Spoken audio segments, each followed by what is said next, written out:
بسم اللہ الرحمن الرحیم۔ ناظرین، آج ہم جس اہم ٹاپک پہ ڈسکشن کریں گے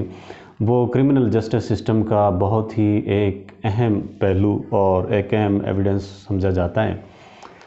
وہ ہے ابتدائی اطلاعی رپورٹ یا FIR عرف عام میں ہم جس کو کہتے ہیں کہ جب کوئی بھی جرم کمٹ ہوتا ہے تو اس کے بارے میں جو پہلی اطلاع دی جاتی ہے پولیس کو یا اداروں کو تو اسے فرسٹ انفارمیشن رپورٹ یا ابتدائی اطلاعی رپورٹ کہا جاتا ہے۔ تو FIR کرواتے ہوئے اکثر عموماً جو مدعی حضرات ہیں مقدمے کے وہ بہت ساری غلطیاں کر جاتے ہیں، کچھ جانتے ہوئے بھی اور کچھ انجانے میں بھی۔ بعض اوقات اس طرح ہوتا ہے کہ ہمارے جو وہ زیادہ سمجھدار بننے کی کوشش کرتے ہیں، جو ان کے جاننے والے ہوتے ہیں یا ان ہر برادری میں یا لوگوں میں گروہ میں ایسے لوگ پائے جاتے ہیں جو کہ انہیں مشورہ دیتے ہیں کہ آپ اس طرح کر لیں، اس طرح کر لیں، جو کہ بظاہر تو نظر آ رہا ہوتا ہے کہ ان کو وہ سپورٹ کر رہے ہوتے ہیں اور انہیں مشورے وہ بہت اچھے لگ رہے ہوتے ہیں، لیکن ایٹ دی اینڈ کیا ہوتا ہے کہ وہ پورے مقدمے کا ہی ستیہ ناش کر کے رکھ دیتے ہیں۔ تو FIR کرواتے ہوئے جن جن غلطیوں سے بچنا چاہیے آج ہم وہ باتیں ڈسکس کریں گے یہاں سے، کہ خدا نخواستہ آپ کے ساتھ یا آپ کے ارد گرد کوئی ایسا جرم کمٹ ہوتا ہے، کوئی ایسا عمل جسے کہ جرم کہا جاتا ہے، جس طرح کہ عام عرف عام میں جرم کی تعریف کی جاتی ہے، کوئی ایسا فعل یا ترک فعل جو کسی بھی رائج الوقت قانون کے تحت قابل گرفت قرار دیا گیا ہو، وہ جرم کہلاتا ہے۔ اور اس میں اس کی اقسام بھی ہیں، قابل دست اندازی ہے، ناقابل دست اندازی ہے، اس کا ہم انشاءاللہ الگ سے ڈسکس کریں گے۔ تو آج جس کا ہم ڈسکس کرنے جا رہے ہیں کہ ایسا جرم جو قابل دست اندازی ہو اور اس کی FIR درج کروائی جاتی ہے ضابطہ فوجداری کی دفعہ 154 کے تحت اور پولیس رول کے باب 24 اور فقرہ 1 کے تحت روزنامچہ میں درج کروائی جاتی ہے پولیس اسٹیشن جا کے۔ تو سب سے پہلے کیا کرنا ہوتا ہے کہ آپ کے ساتھ اگر کوئی خدا نخواستہ مس ہیپ ہوتا ہے، کوئی ایسا جرم ہوتا ہے یا آپ کسی جرم کے بارے میں سنتے ہیں تو آپ خود بھی جا کے اطلاع دے سکتے ہیں۔ ضروری نہیں ہے کہ جس کے ساتھ جرم ہوا ہو وہ خود ہی جا کے مدعی مقدمہ بنے اور FIR درج کروائے، بلکہ کوئی بھی شخص مقدمے کا مدعی بن سکتا ہے اور پولیس کو یا اداروں کو جا کے اس کی اطلاع دے سکتا ہے۔ تو سب سے پہلے کیا کرنا ہوتا ہے کہ آپ نے ٹائم ضائع کیے بغیر جہاں بھی کھڑے ہیں آپ 15 پہ کال کر کے اپنے جرم کے متعلقہ بتائیں، جی آپ کے ساتھ یہ حادثہ پیش آ گیا ہے، آپ نے 15 پہ رپورٹ کر دینی ہے۔ جو کچھ عرصے بعد جو ہے نا پولیس آپ کو اپروچ کرتی ہے، یا پھر یہ ہوتا ہے کہ آپ خود جا کے جو ہے وہ پولیس اسٹیشن میں جا کے آپ اپنی بائی ہینڈ، اگر آپ پڑھے لکھے ہیں تو آپ خود جا کے اپنے ہاتھ سے درخواست لکھ کے جو ہے نا وہ جو بھی آپ کے ساتھ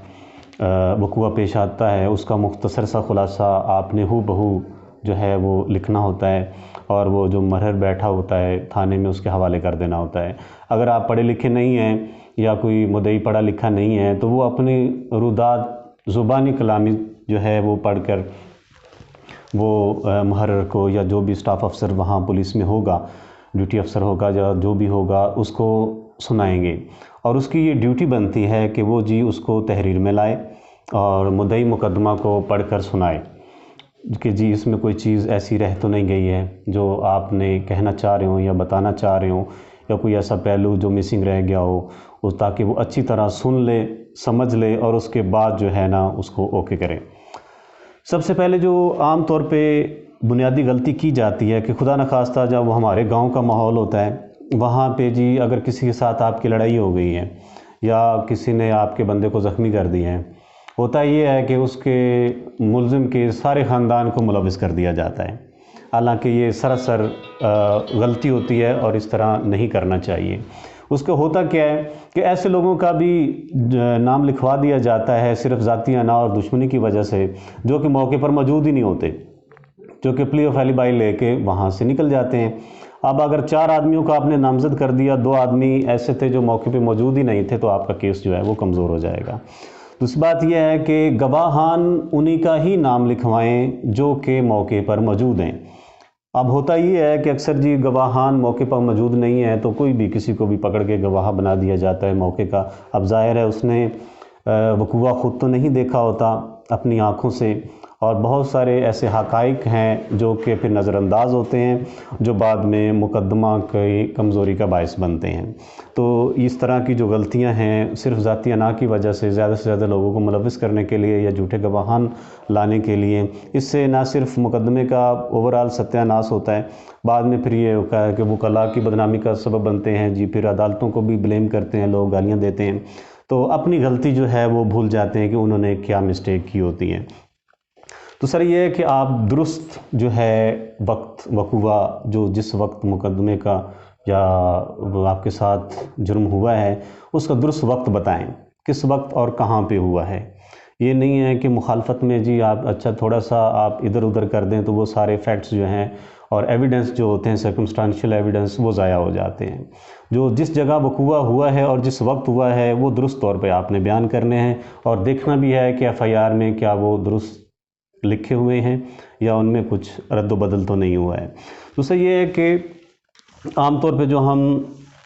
غلطی کر جاتے ہیں کہ ہم ایف آئی آر کی سٹوری سنا دی، ہم پڑھتے نہیں ہیں، پولیس نے جو لکھ دیا، بعد میں پتہ چلتا ہے جی یہ سٹوری تو ہماری تھی نہیں، پولیس نے اپنی مرضی سے لکھ دی، سٹوری چینج کر دی، آپ کا پورا کیس جو ہوتا ہے نا وہ سمجھنے بڑھ جاتا ہے۔ تو نیکسٹ جو اس میں ہم اہم بات رہ گئی وہ یہ ہے کہ جی اگر پولیس آپ کی مقدمے کی ایف آئی آر درج نہیں کرتی پھر آپ نے کیا کرنا ہے؟ پھر آپ نے کیا کرنا ہے کہ اس کی ہائر اتھارٹی کو اپروچ کرنا ہے، آپ نے متعلقہ ایس ڈی پی او، ڈی پی او اور ایس ایس پی کو آپ نے درخواست دینی ہے۔ اگر وہ نہیں مانتے تو اس کے بعد جو ہے آپ نے جسٹس آف پیس کا سہارا لینا ہے، 22 سے 22 کے تحت آپ نے سیشن جج کو درخواست دینی ہے کہ جی ہمارا مقدمہ درج نہیں ہو رہا اور ہمارا مقدمہ درج کیا جائے۔ اگر وہاں بھی بات آپ کی نہیں بنتی تو اس کے بعد جو ہے وہ آپ ہائی کورٹ میں رٹ میں جائیں گے، اور اگر آپ کو دوران تفتیش جو ہے ایسی صورتحال کا سامنا ہے کہ تفتیشی آپ کے ساتھ تعاون نہیں کر رہا، پولیس کا عملہ آپ کے ساتھ تعاون نہیں کر رہا، آپ کے ایویڈنس کو ضائع کر رہا ہے، تو اس کے تحت یہ ہے کہ آپ پرائیویٹ کمپلینٹ میں جائیں گے، 200 سیکشن کے تحت جو ہے وہ آپ پرائیویٹ استغاثہ دائر کریں گے۔ تو یہ وہ چند اہم امور تھے ایف آئی آر کے حوالے سے جو کہ ہم غلطیاں ہیں جو کہ نہیں کرنی چاہیے اور ان کا ہمیں خیال رکھنا چاہیے۔ تو نیکسٹ ویڈیو کے لیے تب تک ہمیں اجازت دیں، انشاءاللہ حاضر ہوتے ہیں۔ اللہ حافظ۔